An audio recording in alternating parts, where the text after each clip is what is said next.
Récemment, j'ai un client pour qui j'ai monté le dossier du financement et qui cherchait à tout prix un immeuble à revenu qui allait dégager un cash flow positif. Son plan était bien. Le hic, c'est qu'il cherchait ce type d'immeuble dans la catégorie des duplex, des triplex et des quadruplex. Ce que je vais te dire aujourd'hui, c'est que le cash flow n'existe plus pour ce type de propriété-là, du moins à l'achat.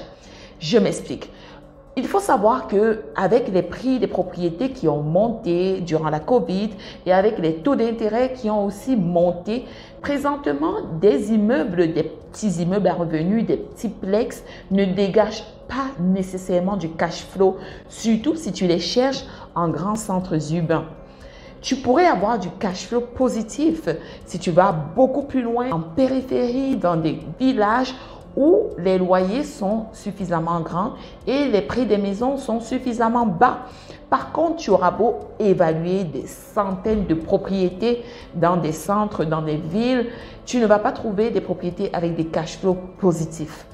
Par contre, une chose que tu peux faire, c'est acheter avec un cash flow qui n'est pas nécessairement positif, mais optimiser pour te rendre à un cash flow positif. Il y a plusieurs façons d'optimiser un immeuble. Tu peux faire des rénovations, tu peux faire des subdivisions, tu peux faire des agrandissements, tu peux faire bien des choses. Donc, si tu te concentres sur des petits plex, tu as moins de chances d'avoir des cash flows positifs dès le départ. Par contre, lorsque tu vas dans des plus gros plex, des 12, des 24, des 50, des 100 logements, oui, tu peux clairement avoir du cash flow positif.